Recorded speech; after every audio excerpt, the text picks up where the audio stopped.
हम प्रार्थना करें। प्रभु धन्यवाद हो आपका अपने जीवित वचन हमें देने के लिए, जिसे हम सुन सकते हैं, जिसे हम पढ़ सकते हैं, जिसे हम स्पर्श कर सकते हैं। होने दीजिए कि आपकी आत्मा जो हमारे मध्य में है, जिसके द्वारा ये वचन लिखे गए, प्रेरित किए गए, बोले गए, वो हमारी सहायता करे ताकि हम उसी गंभीरता में आपके वचन को आज इस समय में ना सिर्फ सुने, परंतु उसके अनुसार अपने जीवन में वो बदलाव जो आपकी आत्मा चाहता है ला सके। प्रभु यीशु मसीह के नाम से आमीन।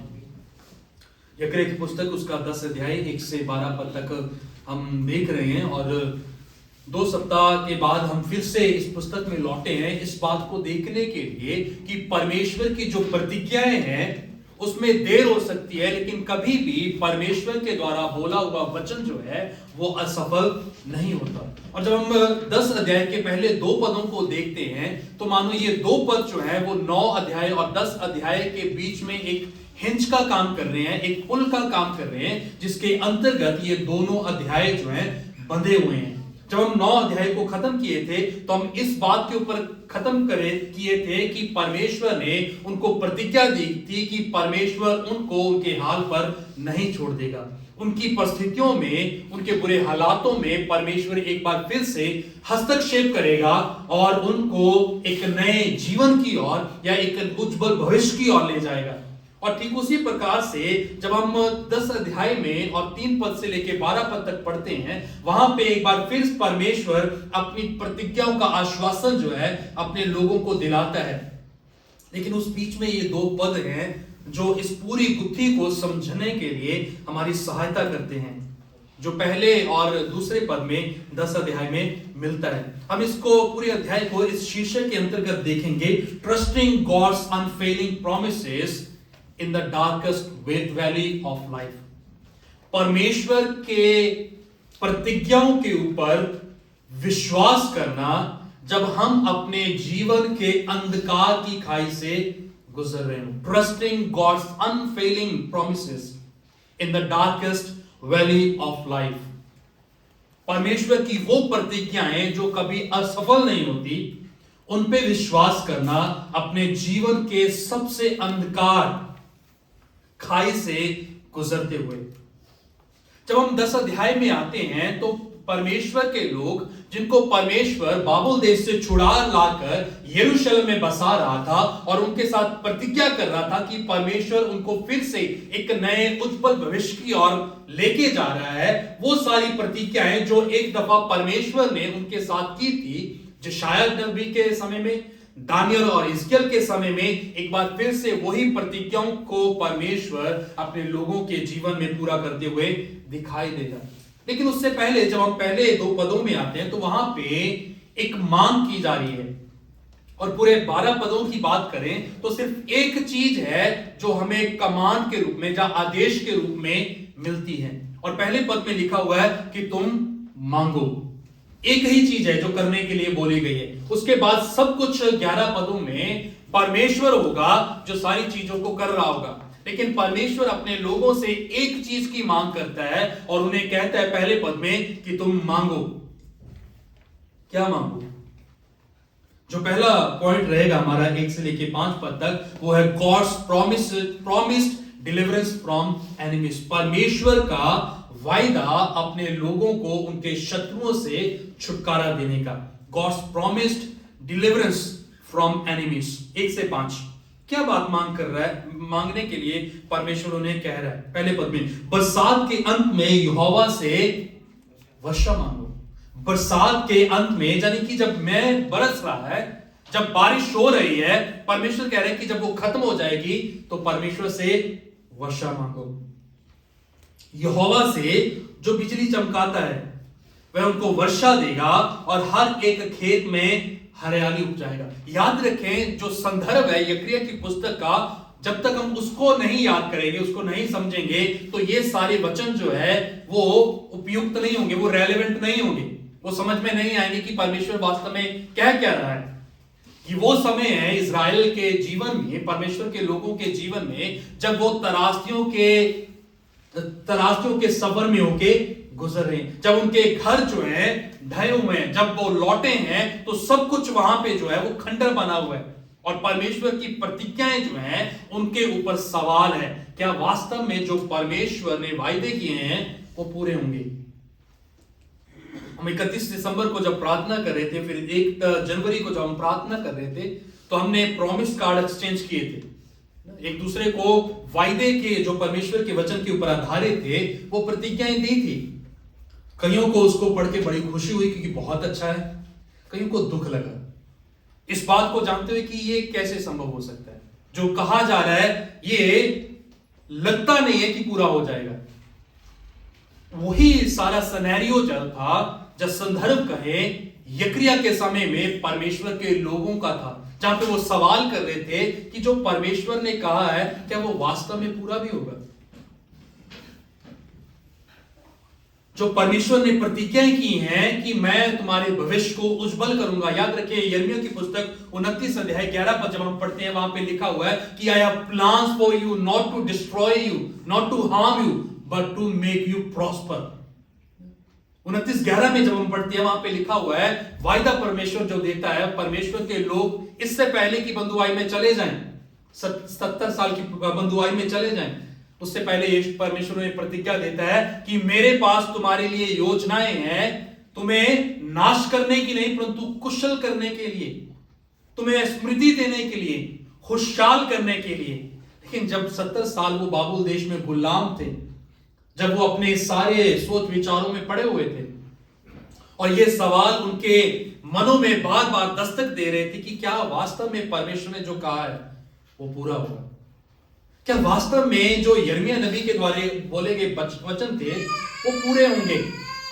और कई वहां पे बुद्धिजीवी लोग कह रहे होंगे नहीं, बहुत साल हो गए, अभी परमेश्वर भूल गया होगा। और अभी जब ये परमेश्वर के घर में लौटे हैं तो वो वायदे जो परमेश्वर ने किए थे उसका जो प्रगटीकरण है या भरपूरीकरण जो है वो उनको नहीं मिल रहा। तो वो क्या करते हैं दूसरे पद में,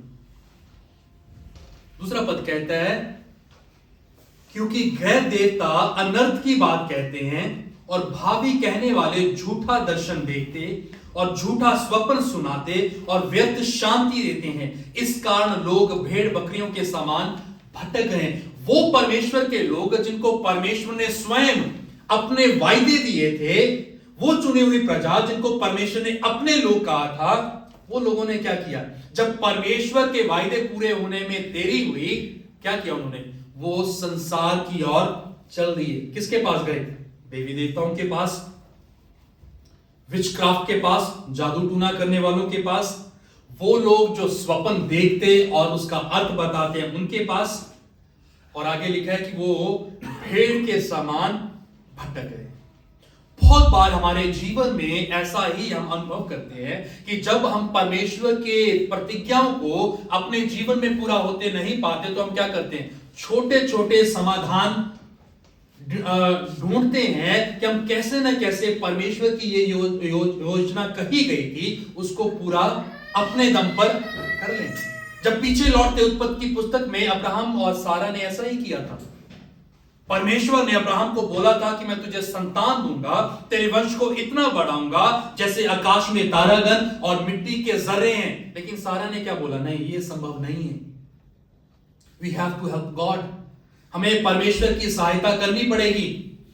हम हाजिरा को ले आते हैं, हगार को लेके आते हैं, मैं तो बांझ हूं, मैं संतान पैदा नहीं कर सकती, लेकिन हाजिरा जो है वो तेरे लिए संतान को पैदा करेगी।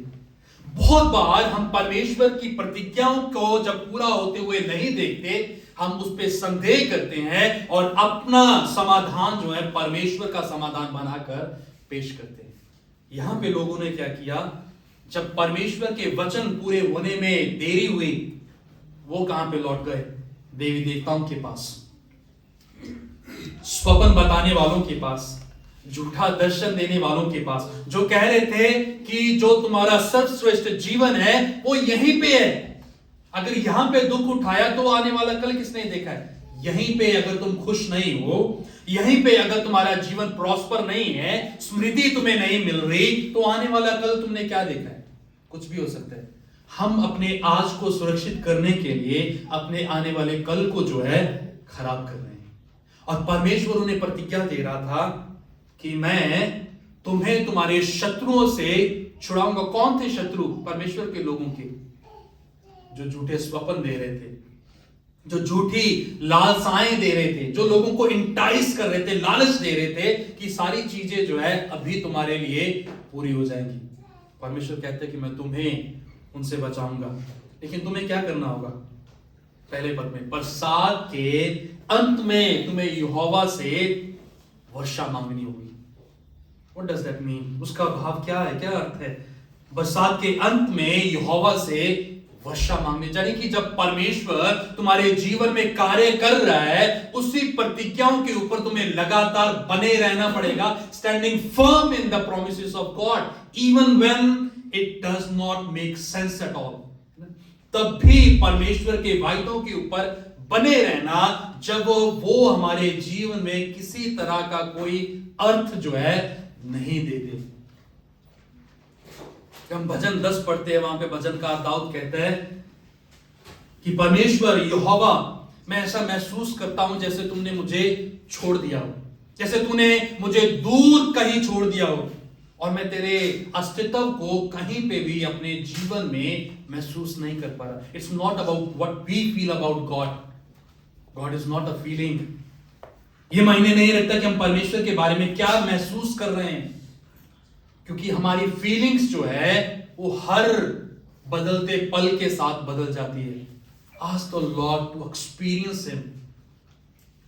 परमेश्वर से मांगो कि हम उसको अनुभव करें, फील ना करें। फील तो बदल जाएगा, फीलिंग्स जो हैं, भावनाएं जो हैं वो बदलती रहती हैं, कभी अच्छा फील होता है, कभी बुरा फील होता है। परमेश्वर ऐसा नहीं है। परमेश्वर के लोगों को परमेश्वर बोलता है कि लुक टू मी, मेरी ओर देखो और क्या करो, मेरी प्रतिज्ञाएं जो मैंने तुमसे की हैं उसको लगातार निहारते रहो, उसके ऊपर लगातार तुम क्या करो, बने रहो। और जो करप्ट हैं, जो भ्रष्ट हो चुके हैं, जो लोगों को लालच देकर अपने ओर खींचते हैं, उनसे क्या करो, तुम सावधान रहो। और ऐसा क्यों हो रहा है? जो उदासीनीय चीज है, दूसरे पद के अंतिम हिस्से में वहां पे लिखा है कि चरवाहे ना होने के कारण ऐसी दुर्दशा में परमेश्वर के लोग जो हैं आ गए। मैंने पहले जनवरी को ये बात कहा था और मैं थ्रू आउट द ईयर इस बात को रिपीट करता रहूंगा, when the word of God does not direct us, something else will direct us. जब परमेश्वर का वचन हमें दिशा नहीं देगा तो कुछ और है जो हमें दिशा देने लग जाएगा। It can be our feelings, वो हमारी भावनाएं हो सकती हैं, हमारी एम्बिशंस हो सकती हैं, हमारी इच्छाएं हो सकती हैं, हमारी लालसाएं हो सकती हैं, हमारे रिश्ते हो सकते हैं, हमारा पैसा हो सकता है, कुछ भी हो सकता है। When the word of God does not direct us, something else will does. जब परमेश्वर का वचन हमें दिशा नहीं देता तो कुछ और है जो हमें दिशा देने लग जाता। और यहां पे इस्राएलियों के जीवन में, परमेश्वर की चुनी हुई प्रजा के जीवन में क्या हो रहा था? कोई और लोग जो थे अभी उनको चलाने लग गए थे। और उदासीन चीज ये थी कि इन लोगों ने, परमेश्वर की चुनी हुई प्रजा ने उनको अलाउ किया ताकि वो उनकी अगुवाई करे। चरवाहे ना होने के कारण दुर्दशा में पड़े। तीसरे पद में जब हम आते हैं तो परमेश्वर क्या कहता है? मैं उन चरवाहों के ऊपर जिनको परमेश्वर ने ठहराया था लोगों को समझ देने के लिए, लोगों को दिशा देने के लिए, लेकिन उनके कारण लोगों का बुरा हश्र हुआ, हालात बिगड़े, उनके विषय में तीसरे पद में परमेश्वर कहता है कि मेरा क्रोध जो है उन चरवाहों के ऊपर भड़का है और मैं उन बकरों को दंड दूंगा।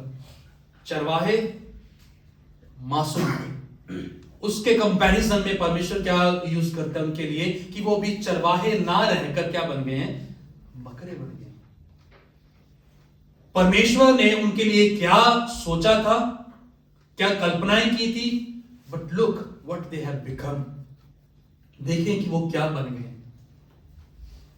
भेड़ को चराने वाले चरवाहे, लेकिन वही भेड़ की दशा को खराब करने वाले परमेश्वर कहता है बकरे बन गए और अभी मैं क्या करूंगा? उनको दंड दूंगा। और इसीलिए जब हम याकूब की पत्री पढ़ते हैं, वहां पे लिखा हुआ है कि जो सिखाने वाले वो सावधान रहे, क्योंकि उनका न्याय जो है वो 2 गुना होगा।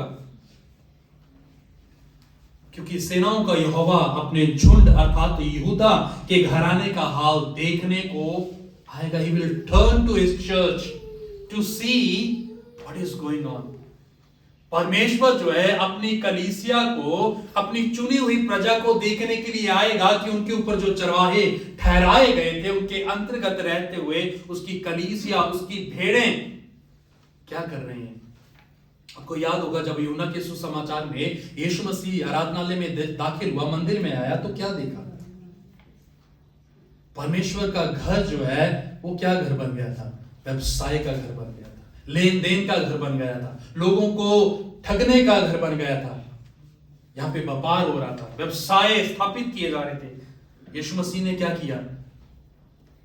एक कपड़े को बांधा और सारे जितना व्यवसाय करने वाले लोग वहां पे जमा थे, उनको सबको वहां से बाहर निकालते हुए बोला कि मेरे परमेश्वर का घर क्या कहलाएगा?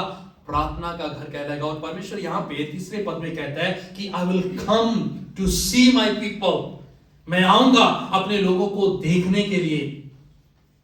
और क्या होगा? 3 पद में दूसरे हिस्से में लिखा हुआ है, और लड़ाई में उनको अपना हष्ट-पुष्ट घोड़ा सा बनाऊंगा, मैं करूंगा अपने लोगों को। ये कौन लोग हैं जो इस दुविधा में फंसे हुए हैं कि शायद परमेश्वर की जो प्रतिज्ञाएं हैं वो पूरी नहीं हुई, जो ये सोच रहे हैं कि परमेश्वर कहीं ना कहीं प्रतिज्ञा करके भूल गया। ये नूह के समय जैसा लगता है जब परमेश्वर ने कहा था कि मैं जल प्रलय के साथ पूरी पृथ्वी का नाश करूंगा, लेकिन नूह के समय में जितने लोग थे वो नूह के साथ सवाल कर रहे थे कि क्या बोल रहा है, ना तो बारिश है ना घटाएं हैं आकाश में, तो जल प्रलय की बात कर रहा है। But then he stood firm in the promises of God. लेकिन वो नूह जो था स्थिर बना रहा परमेश्वर की प्रतिज्ञाओं में कि even the Lord has spoken, जब परमेश्वर ने कहा है he will keep his word, वो अपने वायदों के ऊपर बना रहेगा। 4 पद में आते हैं, जब परमेश्वर के लोगों का हाल जो है बुरा हो रहा, उस बीच में परमेश्वर उनको क्या कह रहा है कि मैं क्या करूंगा, उसमें से कोने का पत्थर, उसी में से खूंटी, उसी में युद्ध का धनुष, उसी में से सब प्रधान प्रकट होंगे। कहां से? वो लोग जो लाचार हो चुके हैं, जिन्होंने अपनी आशा को खो दिया है, जो लोग सोच रहे हैं कि हमारे भविष्य का क्या होगा, जो सोच रहे हैं कि हमारी कल्पनाएं जो परमेश्वर ने की थी उसका क्या होगा। क्या परमेश्वर ने हमें हमारे हाल पर छोड़ दिया? नो, परमेश्वर कहता है कि नहीं, मैंने अभी भी तुम्हारे छोड़ा नहीं है। And that's what we were singing, कि हमें कैसे परमेश्वर के पीछे चल रहे हैं, जो हमें छोड़ेगा नहीं, जो हमें ठुकराएगा नहीं, because he kept his promise with Abraham, with Isaac, with Jacob, and now with us. ये वही परमेश्वर जिसने अब्राहम के साथ अपने वायदे को पूरा किया, इसहाक के साथ पूरा किया, याकूब के साथ पूरा किया, और अब हमारे जीवन में अपनी प्रतिज्ञाओं को पूरा करने के लिए कह रहा है। But then the issue is कि क्या हम उसकी ओर ताकेंगे, उसके ऊपर बने रहेंगे, उसके वायदों को मजबूती से थामे रखेंगे। और परमेश्वर क्या कहता है कि मैं उन्हीं में से क्या करूंगा, कोने के पत्थर को लेके आऊंगा। और नया नियम बताता है कि वो कोने का पत्थर कौन है। नया नियम बताता है कि वो खूंटी कौन है, वो कौन है जो युद्ध में धनुष लिए हुए, प्रकाशित वाक्य में जिसका जिक्र आता है, खड़ा हुआ है, जो अपने लोगों को विजयी देता है। कौन है? यीशु है। क्यों क्या करेगा? 5वें पद में, वो ऐसे वीरों के समान होंगे। कौन लोग? जो अभी लाचार हो चुके हैं, जो परिस्थितियों के चलते मजबूर हो गए सोचने के लिए, संदेह करने के लिए कि शायद परमेश्वर की प्रतिज्ञाएं जो है पूरी ना, उनके विषय में परमेश्वर कहते हैं कि मैं ऐसे वीरों के समान, वह ऐसे वीरों के समान होंगे जो लड़ाई में अपने वैरियों को सड़कों के बीच कीच में के समान रोंदते हों। वह लड़ेंगे क्योंकि यहोवा उनके संग रहेगा। इस कारण वे वीरता से लड़ेंगे और सवारों की आशा टूटेगी। अगर ये वचन जाके आप उस समय में इजराइलियों को कहते तो परमेश्वर के लोग कह रहे थे कि ऐसा मजाक हमसे मत करो, ये ऐसा नहीं होने वाला है। हम बाबुल के लोगों को जाके मारेंगे जो बहुत सामर्थी देश है। तुम्हें लगता है यक्रिया कि जो अश्शूर देश के लोग हैं हम उन पर चढ़ाई करेंगे? इम्पॉसिबल, हो ही नहीं सकता। लेकिन परमेश्वर की प्रतिज्ञाएं जो हैं, the doing of the Lord, जो परमेश्वर का काम करने का तरीका जो है वो हमेशा इम्पॉसिबिलिटी से होकर गुजरता है, असंभव मार्गों से गुजरता है। Our God does not do works that are easy to do. हमारा परमेश्वर उन कार्यों को नहीं करता जो आसानी से हो जाते हो। परमेश्वर हमारा वो काम करता है जो असंभव हो। और इन लोगों के लिए जो परमेश्वर का वचन जकरिया के द्वारा से इन तक पहुंच रहा था वो असंभव लग रहा था। अब्राहम को वो प्रतिज्ञा कुछ पल के लिए असंभव लग रहा था। नूह के समय में जो लोग थे उन लोगों को परमेश्वर की प्रतिज्ञा का प्रकटीकरण जो होना था वो असंभव लग रहा था। इनके लिए भी असंभव था। लेकिन परमेश्वर, जब हम उसकी प्रतिज्ञाओं के ऊपर बने रहते हैं तो परमेश्वर हमारे विश्वास का ऑनर करता है, सम्मान करता है। 6 पद से जब हम आगे पढ़ना शुरू करते हैं, न सिर्फ परमेश्वर अपने लोगों के जो शत्रु हैं उनको खत्म करने का वायदा करता है, परंतु अपने लोगों को प्रतिज्ञा देता है कि वो उनको बहाल करेगा और उन्हें नई ताकत देगा। God's promises of restoration and strength for his people, अपने लोगों के लिए परमेश्वर की तरफ से बहाली और नई ऊर्जा या सामर्थ की प्रतिज्ञा, जो 6 से 12 पद तक हम पढ़ते हैं। जब हम इसको पढ़ते हैं 6 से 12 पद तक, वहां पे 12 बार जो है मैं शब्द का इस्तेमाल किया गया, जिसे मैंने कहा था कि सिर्फ एक चीज की मांग जो है परमेश्वर अपने लोगों से करता है कि तुम मांगो। नथिंग डिफिकल्ट, कुछ भी मुश्किल नहीं था, उनको सिर्फ मांगना था। एंड 6 पद से लेके 12 पद तक परमेश्वर कहते हैं नाउ आई विल परफॉर्म, मैं करूंगा जो मुझे करना है। 12 बार इस शब्द का जिक्र जो है यहां पे हमें मिल जाता है। क्या कहता है परमेश्वर 6 पद में? मैं यहूदा के घराने को पराक्रमी करूंगा और यूसुफ के घराने का उद्धार करूंगा। मुझे उन पर दया आई है, इस कारण मैं उन्हें लौटा लाकर उन्हीं के देश में बसाऊंगा और वो ऐसे होंगे मानो मैंने उनको मन से नहीं उतारा। One of the struggle the people of God always had is एक संघर्ष, एक मानसिकता, एक विचार जो अक्सर परमेश्वर के लोगों के दिमागों में बना रहा, वो ये कि परमेश्वर ने हमें छोड़ दिया है। जैसे ही वो बंधुआई में जाते थे, बुरे समय से जब उनका गुजर होता था, वो हमेशा ये सवाल करते थे कि परमेश्वर ने हमें छोड़ दिया है। लेकिन परमेश्वर कहते कि अब जब मैं उन्हें रिस्टोर करूंगा, वो क्या होगा? वो मानो ऐसा होगा कि उन्हें वो ऐसा अनुभव करेंगे कि जैसे वो कभी मेरे मन से उतरे ही नहीं ना हो। The restoration is always difficult. जो बहाली है, जो फिर से चीजों का नवीनीकरण जो है, पुनर्स्थापना जो है उनकी, वो हमेशा कठिन होती है। परमेश्वर कह रहे हैं कि मैं उसको बहुत स्मूथ करूंगा, उसको ऐसा करूंगा कि पहले का जो दुख है वो खत्म हो जाएगा। वो ऐसा होगा मानो मैंने उनको कभी अपने मन से उतारा ही ना हो। एफ्रेमी लोग वीर के समान होंगे और उनका मन ऐसा आनंदित होगा जैसे दाख मधु से होता हो। ये देखकर उनके बच्चे आनंद करेंगे और उनका मन यहोवा के कारण मगन होगा। और ये लोग वहां पे बैठे हुए कह रहे थे कि परमेश्वर कब होगा, कब ये सारी प्रतिज्ञाएं जो हैं पूरी होंगी, कब तू वास्तव में हमारा ध्यान करने के लिए, हमारी सुधि लेने के लिए आएगा। बहुत सारे सवाल जो थे उनके मनों में उस समय में चल रहे थे। कब तक परमेश्वर? जब मिस्र में मिस्री इजरायली लोग बैठे हुए थे, सताव को झेल रहे थे फिरौन राजा के द्वारा, जब उनका परिश्रम जो कठिन कर दिया गया था, वो इन सवालों से पूछ रहे थे कि परमेश्वर कब हमारा छुटकारा होगा। क्योंकि यूसुफ ने मरते हुए अपने भाइयों से कहा था कि परमेश्वर तुम्हारी सुधि लेने के लिए आएगा, 50 अध्याय में उत्पत्ति की पुस्तक में, तो Lord will surely come to your aid, यकीनन परमेश्वर तुम्हारी सहायता करने के लिए आएगा। But when he would come, कब आएगा ये नहीं बताया परमेश्वर। इस्राएलियों के साथ सारी प्रतिज्ञाएं थी उनके पास, वायदे थे परमेश्वर की उनके पास, व्यवस्था उनके पास थी, यीशु मसीह का आगमन उनके पास था, लेकिन फिर भी इन सवालों के इर्द गिर्द उनका जीवन जो था चल रहा था कि when all these promises will come to end, कब ये सारी प्रतिज्ञाएं जो हैं वो पूरी होंगी। Every good thing has an end. हर अच्छी चीज का अंत है, हर अच्छी शुरुआत का अंत है। But now God has no end. He himself is an end.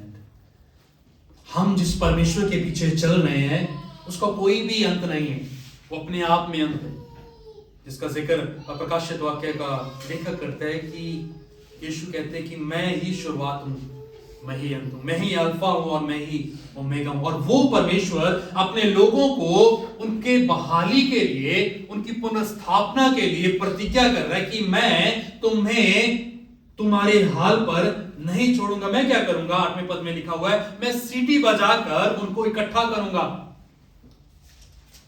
क्यों इकट्ठा करूंगा? क्योंकि दूसरे पद में क्या हुआ था, परमेश्वर के लोगों का हाल, वो भटक गए थे।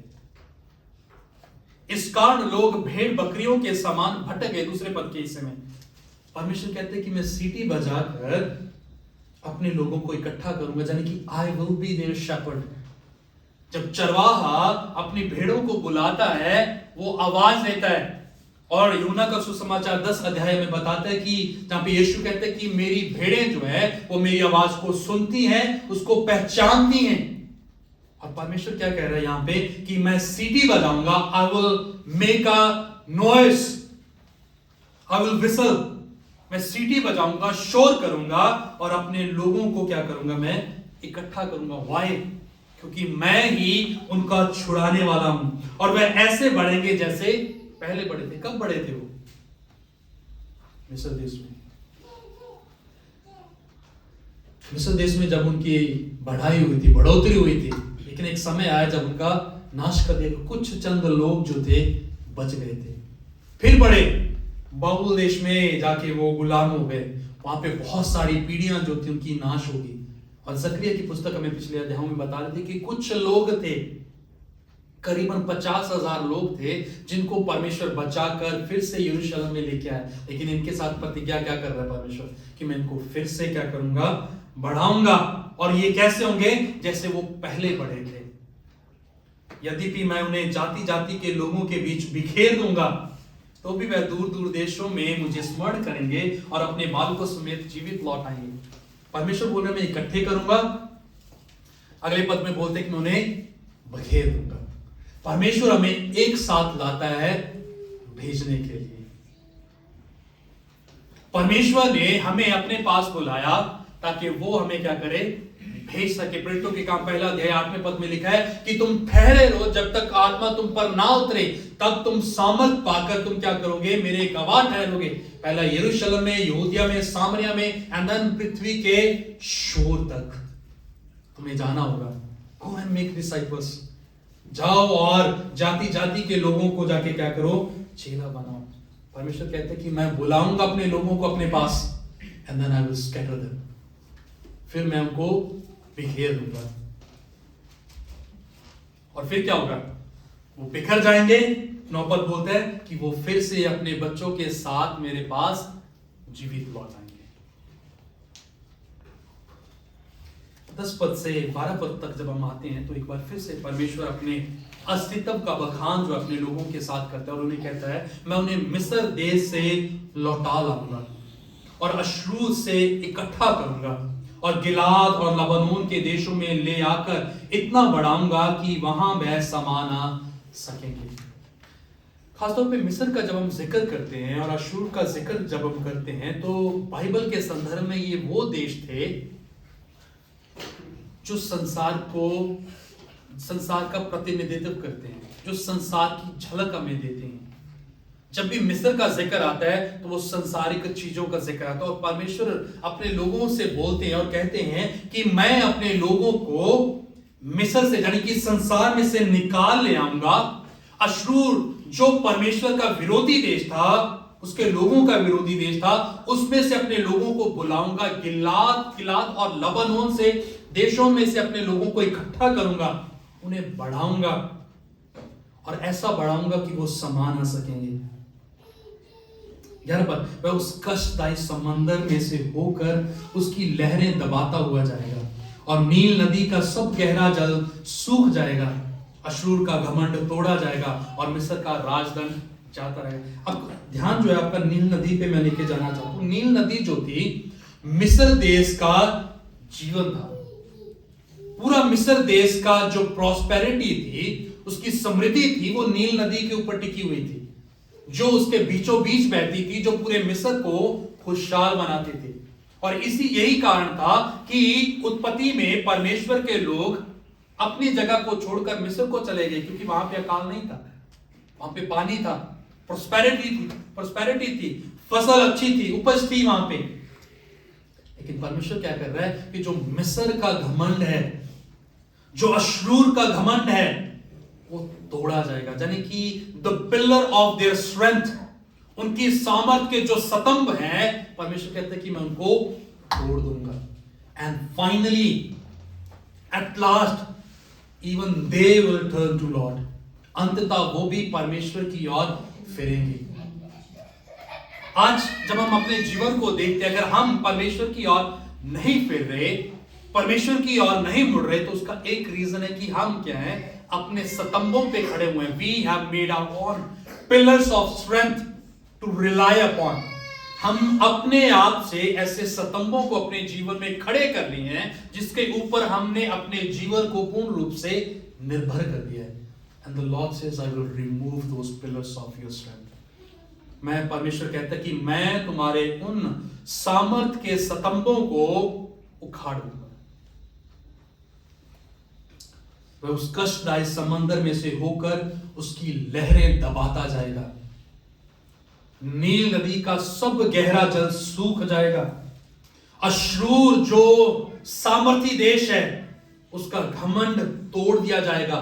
मिस्र जो राज्य करता है, अपने आप को बलवंत समझता है, परमेश्वर कहते हैं कि वो भी जाता रहेगा। क्यों? 12 पद में जवाब देता है परमेश्वर, मैं यहोवा पराक्रमी काम करूंगा और वह उसके नाम से चले फिरेंगे। कौन लोग? जो उदास हैं, जो निराश हो चुके हैं, जो कहीं ना कहीं ऐसी कल्पनाओं में उलझ गए हैं कि परमेश्वर की प्रतिज्ञाएं जो हैं वो पूरी नहीं होंगी। जो परमेश्वर ने मुझे कहा था वो पूरा होने वाला नहीं है। परमेश्वर के वायदे जो हैं वो झूठे हैं। वो कुछ पल के लिए चैन तो देते हैं, कुछ पल के लिए आराम तो देते हैं, but then they have no reality in the future, in the long run. भविष्य में उनकी कोई भी वास्तविकता जो है वो नहीं है। ऐसे लोगों को परमेश्वर कहता है trust, trust, trust even in the darkest valley of your life. ऐसे लोगों को परमेश्वर कहते हैं कि तुम विश्वास करो, अपने जीवन की सबसे अंधकारमय खाई में से, समय से, परिस्थिति से जब आप गुजर रहे हो, मांगो कि परमेश्वर की प्रतिज्ञाएं जो हैं तुम्हारे जीवन में पूरी हो। परमेश्वर के वायदे सुहावने जरूर लगते हैं और परमेश्वर हमें अच्छा महसूस करने के लिए काम नहीं करता ताकि हम जो है परमेश्वर के बारे में अच्छा महसूस करें। He won't do that. ऐसा नहीं करेगा परमेश्वर। He will work his way as per his time. वो अपने मार्गों को खड़ा करेगा अपने समय के ऊपर। एक और चीज जो हम इस अध्याय से सीखते वो ये है कि we trust in the character of God.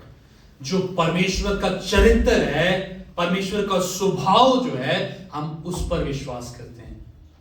And therefore as we were singing, इसलिए जरूरी है हम अब्राहम को याद रखें, इसहाक को याद रखें, याकूब को याद रखें कि ये सारे लोग थे जिनके जीवन में परमेश्वर ने अपनी प्रतिज्ञाओं को पूरा किया था। अगर परमेश्वर उनके जीवन में पूरा कर सकता है, the same God as the author of Hebrew says, इब्रानियों का लेखक कहता है कि वही परमेश्वर क्या है, हमारा भी है। जो कल था वो आज है, जो आज है वो कल और आने वाले कल युग ना युग तक वैसा ही रहेगा। And therefore the people of God, all those going through the darkest valley of their lives, turn to God and trust Him. वो परमेश्वर के सारे लोग जो अपने जीवन से बुरे दौर से गुजर रहे हैं, परेशानियों में धकेले हुए हैं, तमाम तरह की चिंताओं में फंसे हुए हैं, भविष्य को लेके चिंतित हैं, असुरक्षा में जी रहे हैं, उन सबको परमेश्वर कहता है टर्न टू मी, मेरी ओर फिरो, मेरी ओर फिरो और विश्वास करो।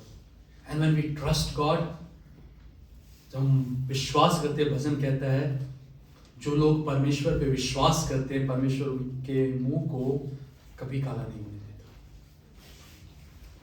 जकरिया हमें इस बात को सिखाता है, let God be our shepherd, होने दे कि परमेश्वर हमारा चरवाहा हो, लेट ही डायरेक्ट अस, उसे हमें जो है दिशा दिखाने में। And when he would do that, we will be prosper, we will have a peace in our heart and we will trust him. जब वो हमें दिशा देंगे, हम उस पर विश्वास कर पाएंगे, उसके पीछे चल पाएंगे और हम उसके लोग होंगे। जकरिया यही प्रोत्साहन को लेके उस समय में इजराइलियों के पास गया था, परमेश्वर की चुनी हुई प्रजा के पास गया था, और वही वचन आज सदियों बाद हमारे पास पहुंचा है। The people of God turn to Him in faith. Even तब भी जब परमेश्वर के वायदे पूरे होते हुए दिखाई नहीं दे रहे, He will make His face shine upon us. प्रभु धन्यवाद हो आपके वचन के लिए, धन्यवाद हो आपके वचन के लिए जो सच्चे हैं, जो वास्तविक हैं। बहुत बार प्रभु हम आपके वचनों को अपने हालातों के आधार पर जज करते हैं, लेकिन प्रभु हम जानते हैं कि आप सब चीज़ों के ऊपर, सब हालातों के ऊपर प्रभु हैं, और आपके वायदे सच्चे और पक्के हैं। आपका वचन कहता है कि स्वर्ग और पृथ्वी पलट जाएंगे, लेकिन आपके मुख से निकले हुए शब्द बिना पूरे हुए कभी भी नहीं जाएंगे।